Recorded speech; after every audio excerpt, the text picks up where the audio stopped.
उसको एक ऐसा रोग हो गया, ऐसा जलन का रोग बन गया कि उसने सारा इलाज करा लिया, अपने मौलवियों से, काजियों से, मुल्लाओं से, सब दरगाहों पर मन्नत मान ली, सारी क्रियाएं कर ली, बलि चढ़ा ली। फिर हिंदू धर्म के भी जो धार्मिक गुरु थे उनसे भी क्रियाएं करवा ली, अवंताएं करवा लिया, और साथ में बड़े से बड़े वैद पूरे उसके राष्ट्र में जहां भी किसी वैद का नाम सुना उसी को पकड़ लाए और आके कह दिया कि मुंह मांगा पैसा देंगे, मेरा रोग खत्म हो।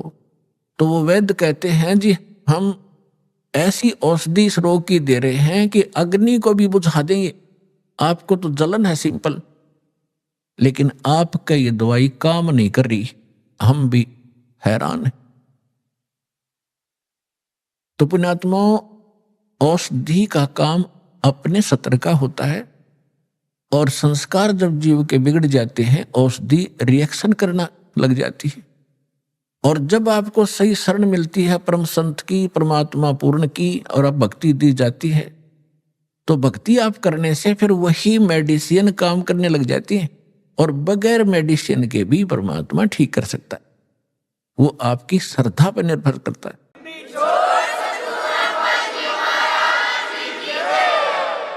उसके कर्म बिगड़ गए थे, कोई औषधि काम नहीं कर रही थी। जो अन्य जो हिंदू धर्म के आचार्य थे उन्होंने बता दिया था, राजन ये आपका प्रारब्ध का कर्म है। प्रारब्ध माने किस्मत में लिखा हुआ, ये आपके पिछले पाप का प्रतिफल है, जो रिटर्न है आपकी किस्मत में लिखा हुआ है, इसको कोई चेंज नहीं कर सकता, ये भोगने से ही समाप्त होगा। लेकिन बेसिक ऐसा कुछ बता भी दिया जाता है, लेकिन दुख में आदमी रुकता नहीं, फिर भी प्रयत्नशील रहता है। उससे पहले एक घटना घटी थी उसके साथ। परमेश्वर कबीर जी जब आए हुए थे बनारस में, एक दानक के रूप में, जुलाहे के रूप में लीला कर रहे थे, तो उस समय वो यही ज्ञान दिया करते। तो दास उस परमेश्वर का बोला हुआ आज आपको सुना रहा है, हिंदू और मुसलमानों को।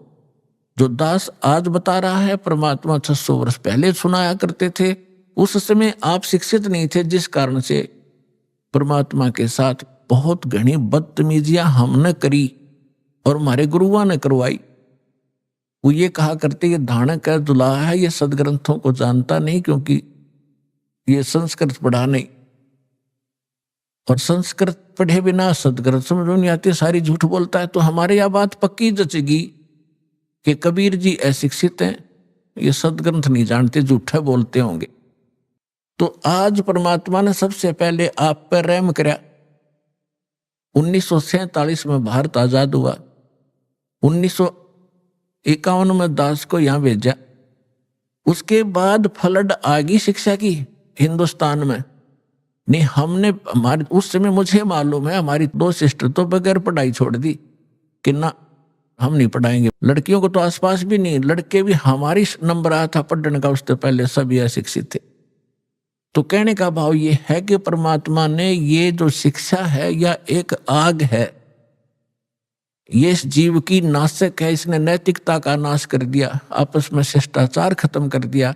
ऊपर से हम लिपे चोपड़े दिखे हैं, अच्छी पैंट कोट पहन के, और सारे विचार बिगड़ गए, हमारा व्यवहार बिगड़ गया, बेईमान बन गए, अहंकारी बन गए, छोटी सी पोस्ट पाकर भगवान भूल गए। लेकिन परमात्मा ने ये एक बार ये करना जरूरी था।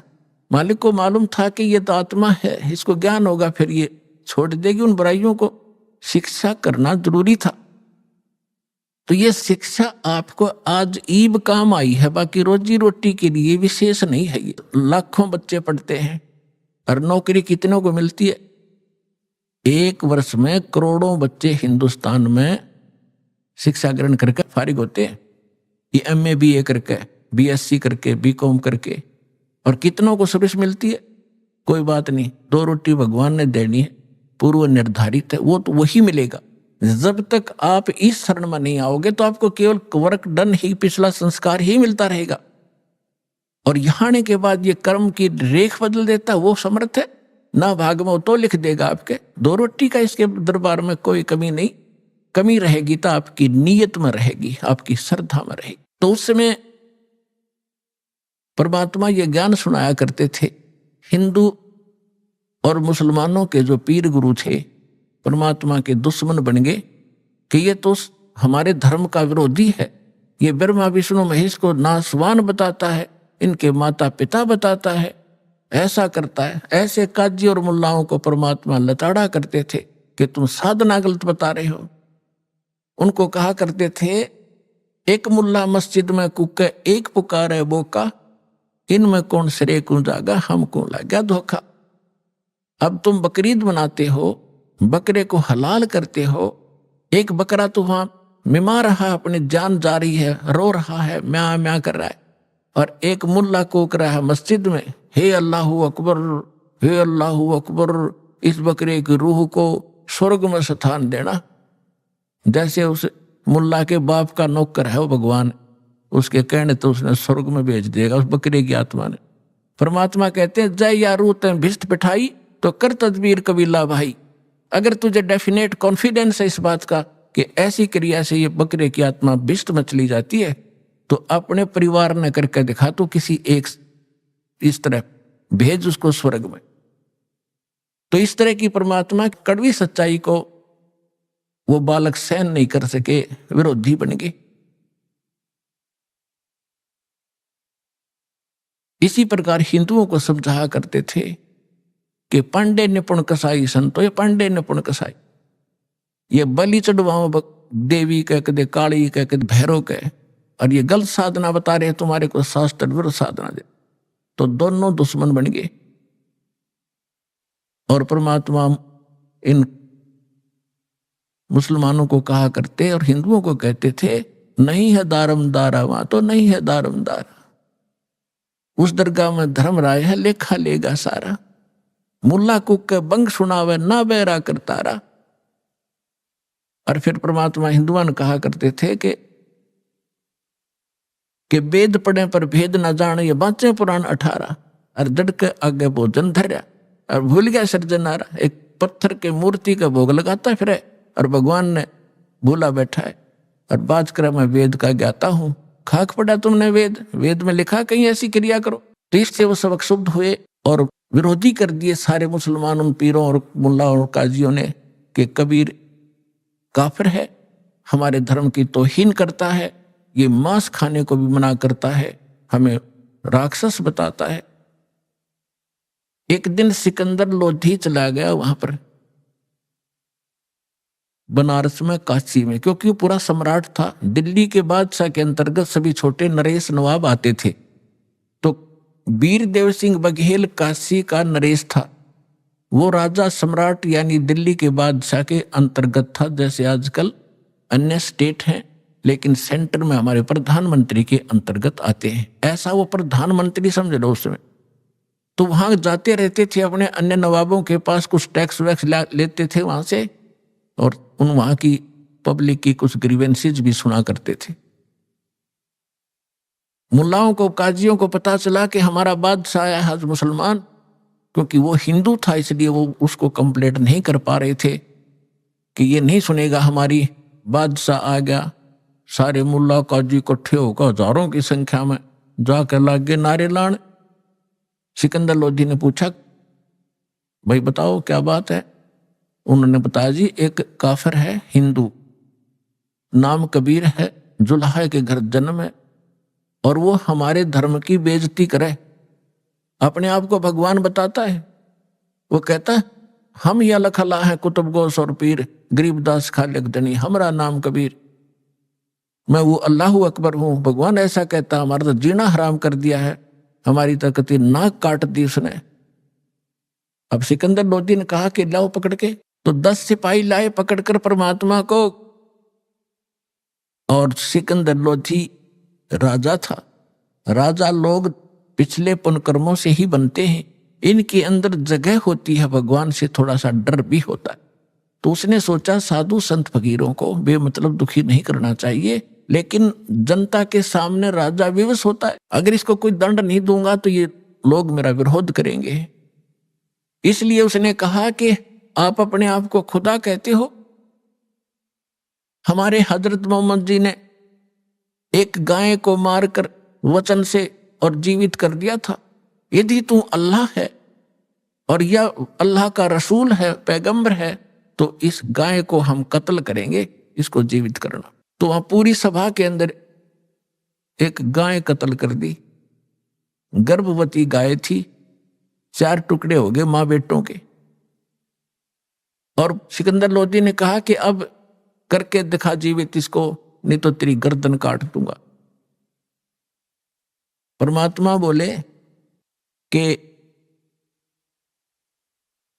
किसी भगवान की या किसी परमात्मा के रसूल की ये पहचान नहीं है कि वो मुर्दे ही जीवित कर दे, तभी उसको पहचाना जाता है। उसकी और भी अन्य बहुत पहचान होती है। तो सिकंदर लोदी कहता है, मैंने जो कहा वो कर, अन्यथा अगर तलवार निकाल ली। परमात्मा उठे, एक थपकी गाय का लगा दी, एक बच्चे का। गाय भी जुड़ गई, बच्चा भी जुड़ गया, जैसे निशान भी ना हो। और ला का बच्चा गाय की दूध की डेग बाल्टी ठोक दी और कहा कि गाय अपनी अम्मा है, इस पर छुरी मत बाह, गरीबदास की दूध को सभी आत्म का। अरे अनाड़ियो, तुम गाय का मांस खाकर एक दिन में फारिग कर देते हो। ये तुम्हारी माँ है, जिस ममड़ी का दूध पीवत हो, फिर ताको करो हलाल कसाई। जिसका तुम दूध पीते हो उसको माँ कहते हो। और गाय का, पहले गाय ही ज्यादा होती थी, भैंस इतनी प्रचलन में नहीं थी। नहीं तो भैंस भी माँ है, दूध तो उसका पीवे हम।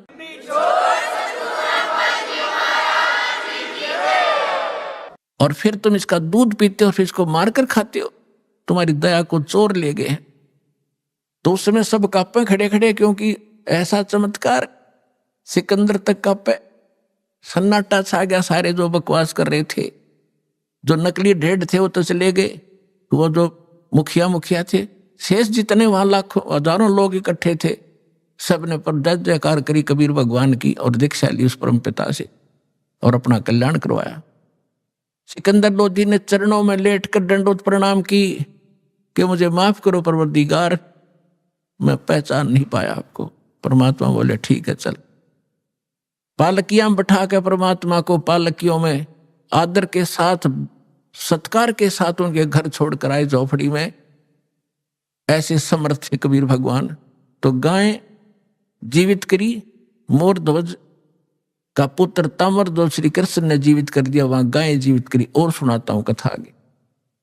अब कुछ दिनों के बाद सिकंदर लोधी को जो दास ने बताया भयंकर रोग हो गया, जिसका कहीं ट्रीटमेंट नहीं हो रहा था।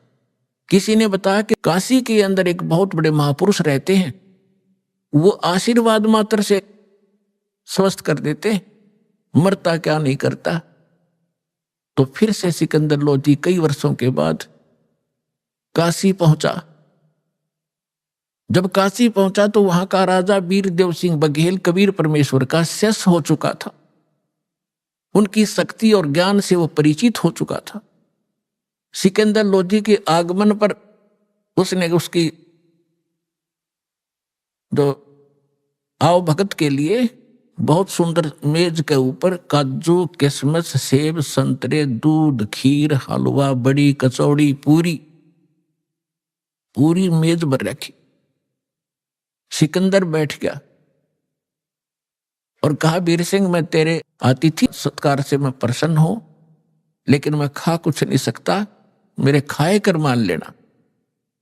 वीर सिंह ने पूछा कि कारण क्या राजन? कि मेरे एक ऐसा रोग है, जलन का रोग ऐसा होता है जैसे किसी के हाथ पे चाप गिर जा और कितनी पीड़ा होती है। वो तो जल भी जाता है, ऊपड़ भी जाता है, फलके भी पड़ जाते हैं, लेकिन वो ऐसा रोग होता है, दर्द उतना ही होता है जैसे जले हुए का होता, पर निशान कहीं नहीं होता, चिन्ह नहीं दिखते। ये भयंकर मार उस प्राणी पर पाप के कारण थी। तो उसने कहा कि मुझे ऐसा रोग है और मैंने सब जगह ट्रीटमेंट करा लिया है, और आखिर में हिंदू देवता संतों ने तो कह दिया है कि तने आजीवन आपने ये भोगना पड़ेगा, लेकिन फिर भी मुझे कोई बताता है रुका जाता नहीं, मरता क्या नहीं करता। तो मैंने सुना है कि यहाँ कोई संत है। और फिर पूछा भी क्या नाम बताया था उसका। उन्होंने बताया, साथ बैठे आए हुए थे उसके काफी व्यक्ति, कबीर नाम बताया जी, कबीर। वीर सिंह से पूछा सिकंदर ने कि आप जानते हो? जी जानता हूं।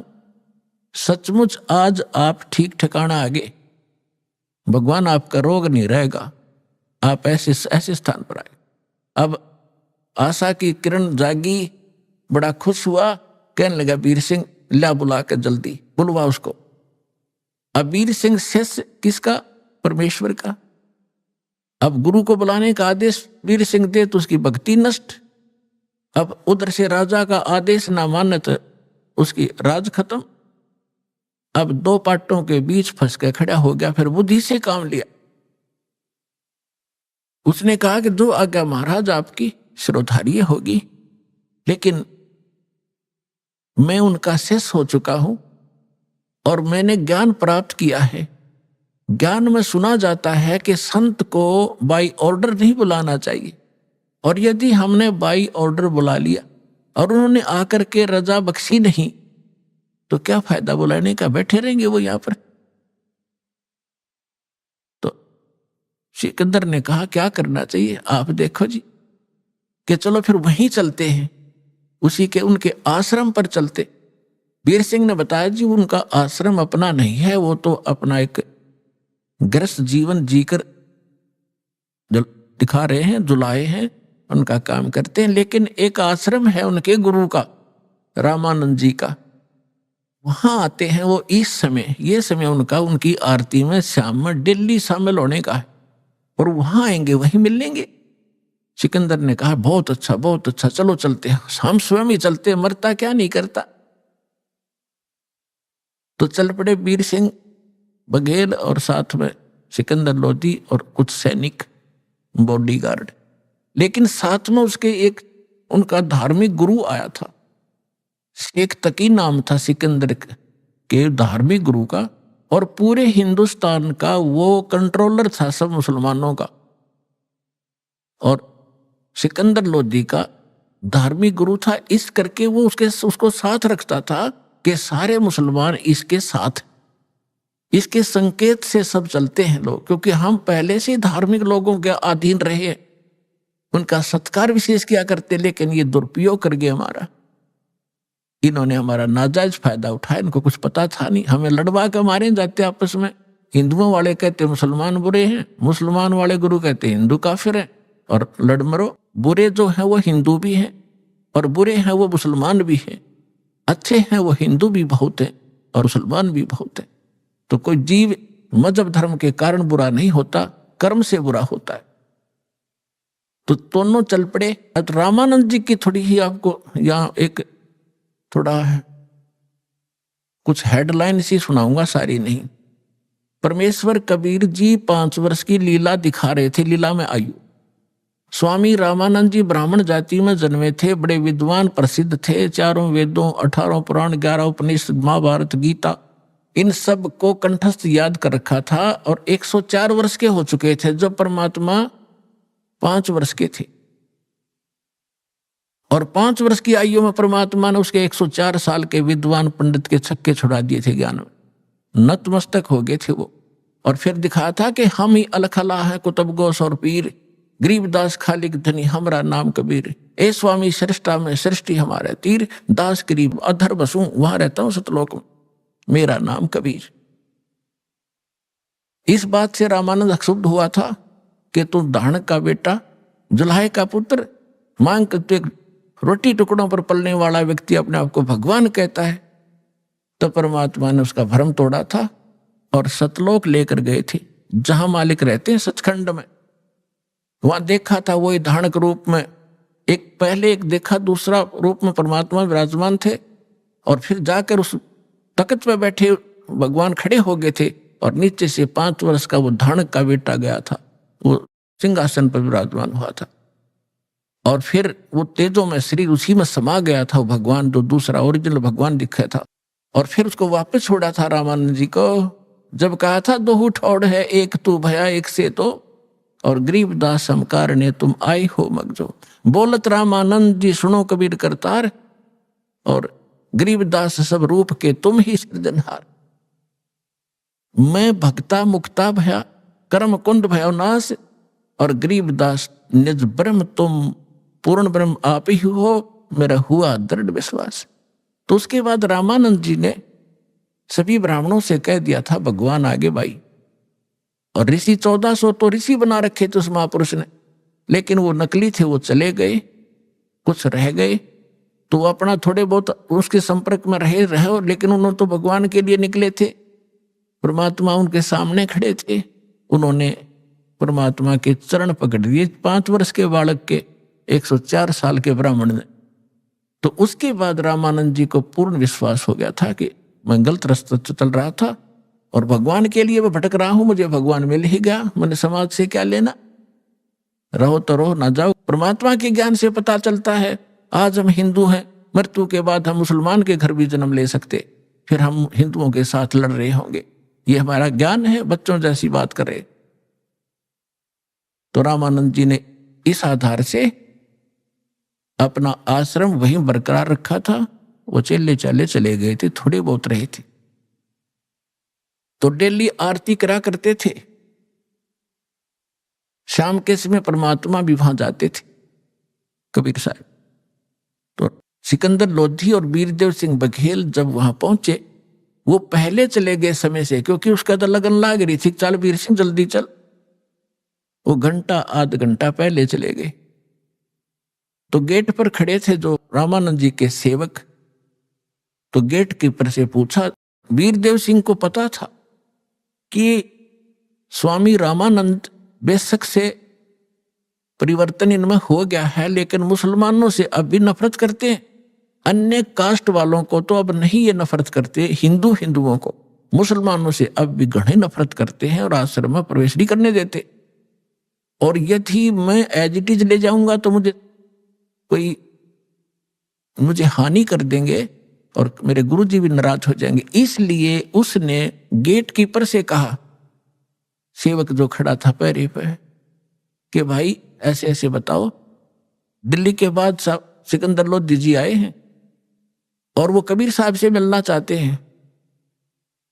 तो उसने बताया, पहरेदार ने बताया कि कबीर साहब आए नहीं, अभी आने ही वाले हैं, अभी आरती का समय में कुछ टाइम रहता है और वो नहीं है। सिकंदर ने कहा कि चल अंदर बैठ जाते हैं थोड़ी देर, इतने इंतजार कर लेंगे। वीर सिंह ने कहा कि जी यहाँ की कुछ मर्यादाएं हैं, मैं पता कर लेता हूं, कि स्वामी जी से पता करो और आज्ञा लेकर आओ कि दिल्ली के बादशाह आए हैं और परमात्मा कबीर जी से मिलना चाहते हैं और आपके भी दर्शन करना चाहते हैं, और कुछ देर यह इंतजार करना चाहते हैं जब तक कबीर जी ना आए।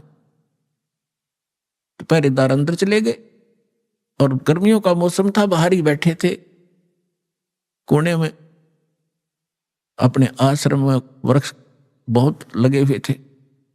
पहरेदार ने कहा, स्वामी जी दिल्ली के बादशाह सिकंदर लोधी आए हैं, आपका दर्शन करना चाहते हैं, वो कबीर जी से मिलने आए, आपकी आज्ञा चाहते हैं अंदर आने की, कुछ देर रेस्ट करने की। रामानंद जी एकदम क्रोधित हो गए और कहने लगे, कह दो मैं इन मलेच्छों से बात नहीं करता, इनके दर्शन भी नहीं करता, ये मांस खाते हैं, बाहर ही बैठा रहेगा।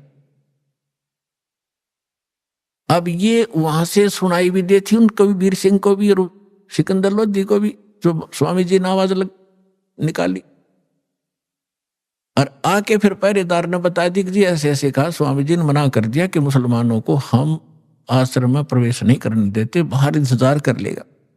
अब सिकंदर लोधी, दुर्भाग्य होता है राजा का, इसके अंदर अहंकार गणा होता है। अब संतों के साथ यदि कोई राजा टकराता है तो अंधा गधा होता है, जो रेल की पटरी पर खड़ा होकर उसी को लात मारना चाहता है। सिकंदर लोधी ने वही करा, निकाल कर तलवार और चल पड़ा अंदर। ये 1-2 कौड़ी का महात्मा दिल्ली के सम्राट को ऐसी शब्द बोलता है तो आम मुसलमान के साथ ये कैसा बर्ताव करता होगा, इसकी गर्दन काट देता। अब निकाल कर तलवार चल पड़ा। फिर कौन पूछा था, किसकी हिम्मत थी भगत उसको रोक दे, जाके संत की गर्दन काट दी, 2 टुकड़े हो गए। अब ये क्रोध में आदमी करते दे है गलती, लेकिन फिर बाद में बुद्धि आती है इसको, और सत्संग में आने के बाद इसको पहले बुद्धि आ जाती है कि ये जो करने जा रहा है इसका बहुत भयंकर रदड़ होगा। और जो मनमुखी होते वो करके पछताते हैं। अब सिकंदर लोधी वापस मुड़ लिया, फिर बुद्धि आ गई उसको कि वीर सिंह देख मेरे सारे उल्टे काम हो मेरे से, मैं चाहता हूं कोई पुण्य करना, मुझसे पाप होता है। आया था अपना इलाज कराने के लिए, ये घोर पाप और सिर पर रख लिया, और अब इसके गुरुजी आओ, इसके शिष्य आएंगे कबीर जी, गुरुजी की हत्या देखकर वो मुझे श्राप देंगे।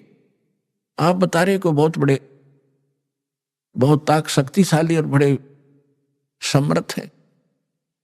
अब चल वीर सिंह वापस चलते हैं, ये तो मैंने सारी उम्र भोगना ही पड़ेगा।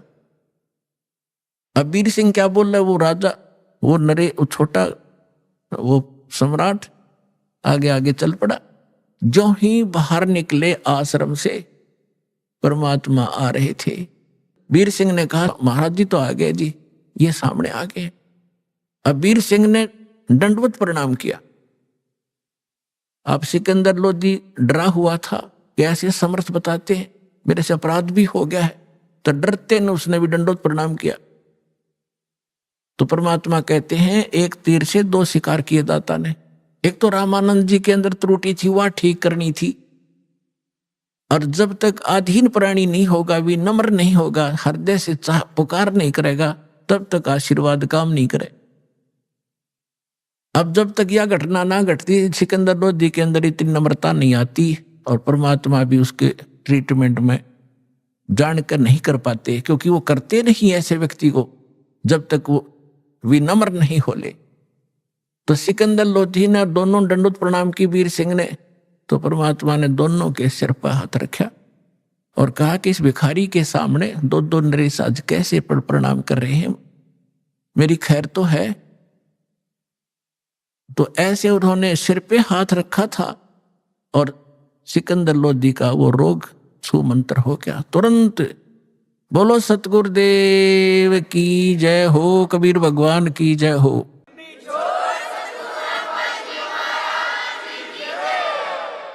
अब सिकंदर लोधी ने दृढ़ता से पैर पकड़ लिए, एकदम स्वस्थ हो गया जैसे कभी रोग था ही नहीं। तब रोता ही रहा, पड़ा पड़ा। कबीर साहब ने कहा उठो राजन, उठो, क्या बात होगी? कि भगवान परमात्मा ने पूछा कैसे आना हुआ? कि जिस लिए आया था वो तो आपने ठीक कर दिया, लेकिन मुझसे एक भयंकर भूल बन गई, ऐसी गलती बन गई दाता आप माफ नहीं कर सकते। परमात्मा ने कहा भी बता, कोई भी तेरी गलतियां मैं माफ करता हूं, कोई भी गलती कैसी भी है। खड़ा हो गया, फिर उसने सारी कहानी बताई, जी ऐसे ऐसे हमने प्रार्थना की थी, आपके गुरुजी ने हमारे साथ बद व्यवहार किया, मेरे अंदर नीचता है, मेरे अंदर राज का अहम था, मेरे से गलती होगी, मैंने गुस्से में उनका सिर काट दिया, उनका कत्ल कर दिया, मुझे माफ करो। परमात्मा बोले कोई बात नहीं राजन, मेरे साथ आ जा, इनका अंतिम संस्कार करा के जाना, नहीं तो लोग तुझे बहुत बुरा भला करेंगे, कहेंगे, और कुछ भी गड़बड़ हो सकती है। आज कोई बात नहीं। अब वो सोच तो ये रहा था कि ये सुनेंगे कि इनके गुरु के कत्ल हो गया तो ये अंधाधुंध श्राप देंगे मुझको, लेकिन उनके मुंह पे शिकन भी नहीं आई चेहरे पर। कहा कोई बात नहीं, कौन किसने मारे, ये तो संस्कार था आपका, उसका इसकी मृत्यु आपके हाथ से लिखी थी। अब सिकंदर वीर सिंह से कहता है, वीर सिंह वे संत देखे पर इसते नीचे नीचे, नहीं तो पहला पता नहीं कहता गाली दे वो मेरे तो, और कितना शराब दे देता, और देख कितने प्यार से बोला। अब वीर सिंह सोच रहा है कि ये तो ट्रेलर देखा आपने, अब और देखियो क्या क्या होगा। अंदर जाकर देखा कि रामानंद जी का शव 2 भागों में अलग अलग पड़ा था, कपड़े ढक रखे थे, और वहां पर ब्लड बह रहा था।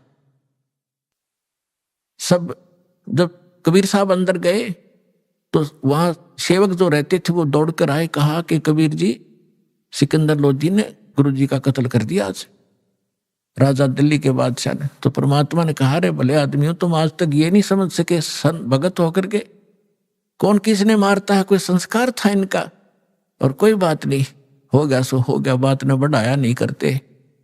कोई बात नहीं, चुप रहो।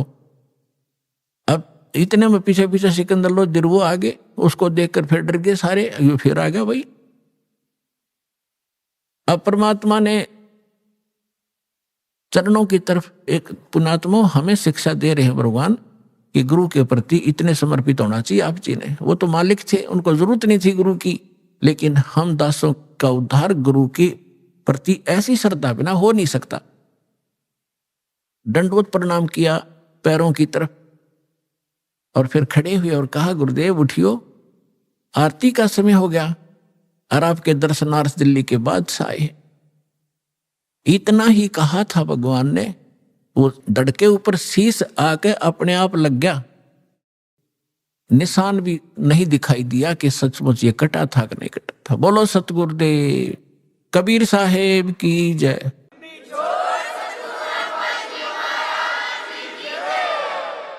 अब रामानंद जी ने जब देखा सामने सिकंदर फिर खड़ा है, उसका फिर तोड़ी पड़ गई सलवटिया माथे पर। लेकिन उधर से दिमाग हटा के कबीर साहब ने, रामानंद जी ने देखा सामने, और क्या देखा कि आधे हिस्से से ब्लड, आधे से दूध निकला बॉडी से। तब कबीर साहब से पूछा कि हे भगवान, मुझे ये कारण बताइए, मेरे शरीर से या तो ब्लड निकला, दूध का मतलब क्या, तो आधा दूध कैसे निकला। तब परमात्मा ने कहा कि जब से आप को ज्ञान हुआ है, उसके बाद आपने हिंदुओं के शूद्रों से तो नफरत छोड़ दी। पहले ये ब्राह्मण लोग शूद्र जाति वालों के कपड़ा भी नहीं लगने देते थे, और जब परमात्मा शूद्र जाति में ही थे, जुल्हा जाति में जब परमात्मा की पहचान हुई, रामानंद जी ने सीने से लगा लिए थे सारे समाज के सामने। और उसके बाद कोई, उससे पहले वो केवल ब्राह्मणों को दीक्षा देते थे, अन्य को नहीं देते थे। उसके बाद सभी कौम को, हिंदुओं को वो दीक्षा देने लग गए थे।